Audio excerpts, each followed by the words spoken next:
જય શ્રી કૃષ્ણ, રાધે રાધે. વૈષ્ણવ, મારી ચેનલમાં આપ સૌનું હાર્દિક સ્વાગત છે. અને ફેસબુકમાંથી જોઈ રહ્યા હોય તો ફેસબુક પેજમાં પણ આપ સૌનું સ્વાગત છે. આજે આપણે બનાવીશું આમની લચ્છેદાર રબડી. ઉષ્ણકાળ હોય એટલે આમની વિવિધ સામગ્રી શ્રી પ્રભુને ધરવામાં આવતી હોય છે.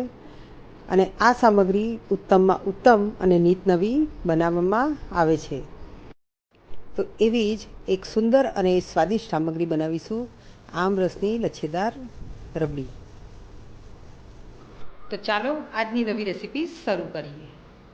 તો વૈષ્ણવો, હવે શું કરીશું, એક જાડા તળિયાવાળું પાત્ર લેવાનું છે. એટલે મેં અહીંયા એક આવી કઢાઈ લીધી છે. એમાં 1 લીટર ફૂલ ક્રીમ દૂધ લીધું છે. રબડી બનાવવા માટે ફૂલ ક્રીમ દૂધનો જ ઉપયોગ કરવાનો છે. તો આ પાત્રમાં આપણે પધરાવી દઈશું. ત્યારબાદ ગેસની ફ્લેમને ઓન કરી અને એને ચલાવતા રહીશું. તો અહીંયા આપણે બહુ ધ્યાન રાખી અને દૂધને હલાવતા રહેવાનું છે કે તળિયામાં ચોંટવું ના જોઈએ. તો હવે આપણે દૂધ ઉકળી ગયું છે.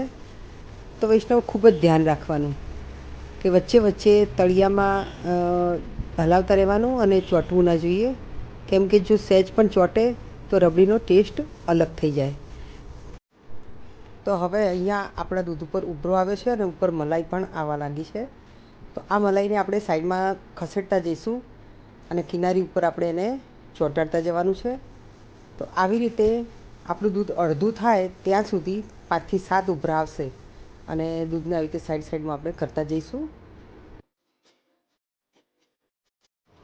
તો વૈષ્ણવ, આવી લચ્છાદાર રબડી બનાવવા માટેની પ્રોસેસ બસ આ જ મેઇન છે કે એમાં હવે આવું બીજો ઉભરો આવી ગયો છે. તો એની જે મલાઈ છે એને પણ આપણે સાઈડમાં કરીશું અને કિનારી પર આપણે ચોંટાડી દઈશું.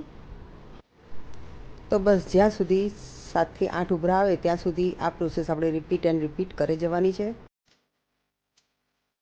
તો આવી રીતે 5 થી 7 ઉભરા આવે ત્યાં સુધી મલાઈને આપણે સાઈડમાં ચોંટાડતા જવાનું છે. તો તમે જોઈ શકો છો કે બાજુમાં ચોંટેલી મલાઈ એકદમ ક્રીમ કલરની થઈ ગઈ છે. એનો કલર પણ ચેન્જ થઈ ગયો છે અને વચ્ચે આપણું દૂધ છે એ પણ એકદમ અડધું થઈ ગયું છે. હવે આ સ્ટેજે આપણે સૂકા મેવા પધરાવીશું. તો એમાં પિસ્તા, તો જો એવી મોટી મોટી ફાંકો મેં કરી લીધી છે. તો 2 ચમચી મેં પિસ્તા કર્યા છે, થોડા રાખવાના છે. પછી એવી રીતે કાજુ પણ આપણે 2 ચમચી કરી લઈશું. એ પણ થોડા બચાવીને રાખવાના છે. અને ત્યારબાદ બદામ પણ આપણે 2 ચમચી કરીશું અને બાકી બચે એ ગાર્નિશિંગ માટે રાખવાની છે. હવે ઇલાયચી પાવડર કરી દઈશું. તો એ અહીંયા અડધી ચમચી લીધી છે, નાની. હવે આ રબડીને બરાબર આપણે હલાવી લઈશું. તો બધા સૂકા મેવા મિક્સ થઈ જાય. ત્યાર પછી સાઈડમાં જે મલાઈ આપણે ચોંટાડી હતી એને પણ આપણે આ દૂધમાં પધરાવવાની છે. તો ધીમે ધીમે બધી ઉખાડી અને આપણે દૂધમાં પધરાવી દઈશું. તો તમે જોઈ શકો છો એકદમ લચ્છાદાર આપણી રબડી તૈયાર થઈ ગઈ છે. તો આજુબાજુથી મલાઈ અને સૂકા મેવા બરાબર મિક્સ થઈ ગયા છે. હવે આપણે એમાં ખાંડ કરવાની છે. તો 1/4 કપ એટલે લગભગ 80 ગ્રામ જેટલી ખાંડ છે. તમે તમારા હિસાબથી ઓછી કે વધારે લઈ શકો છો. હવે ખાંડને બરાબર મિક્સ કરી લઈશું અને 2 થી 3 મિનિટ સુધી આપણે એને ચલાવતા રહીશું. હવે આપણી રબડી તૈયાર જ થઈ ગઈ છે. બહુ એને ઘટ નથી કરવાની. રબડી ઠંડી થશે એટલે વધારે ઘટ્ટ થશે. એટલે હવે આપણે ગેસની ફ્લેમને ઓફ કરી દઈશું અને એને 5 થી 6 કલાક સુધી ઠરવા દેવાની છે. 5 થી 6 કલાક થઈ ગયા બાદ હવે આપણી રબડી એકદમ સરસ તૈયાર થઈ ગઈ છે અને એકદમ ઘટ પણ થઈ ગઈ છે. હવે અહીંયા કેરીનો 1 કપ ભરી અને આપણે પલ્પ લીધો છે. એ પાણી વગરનો આપણે રસ કરેલો છે અને કેરી પણ લીધી છે. તો કેરીના થોડા ટુકડા પણ કરીશું અને આ રસને પણ આની અંદર મિક્સ કરી દઈશું.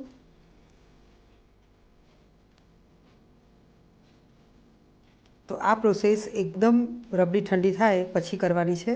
હવે આ કેરીના રસને આપણે આમાં મિક્સ કરી દઈશું. તો જુઓ કેટલો સરસ કલર આવ્યો છે અને એકદમ સુંદર આપણી રબડી તૈયાર થઈ ગઈ છે.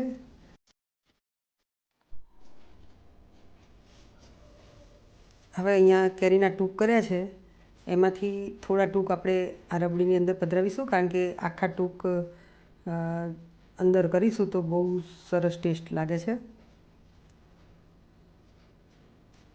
અને બીજા બધા ગાર્નિશિંગ માટે આપણે રાખી દઈશું. તો તૈયાર થઈ ગઈ છે આપણી રબડી. તો હવે એને આપણે એક પ્લેટમાં લઈ લીધું છે અને હવે એને ગાર્નિશ કરી લઈશું. તો એમાં વચ્ચે આપણે કેરીના જે ટૂંક રાખ્યા છે બાકીના, તો એને પધરાવીશું અને આજુબાજુ જે સૂકો મેવો છે આપણો એને પણ પધરાવી દઈશું અને સુંદર મજાની આપણી આ પ્લેટ તૈયાર કરી દઈશું. તો તૈયાર છે આપણી આ લચ્છેદાર રબડી. તો વૈષ્ણવો, તમે પણ જરૂરથી આ સામગ્રી બનાવી અને પ્રભુને ધરજો અને કેવી બની છે તે મને કોમેન્ટમાં જરૂરથી જણાવજો.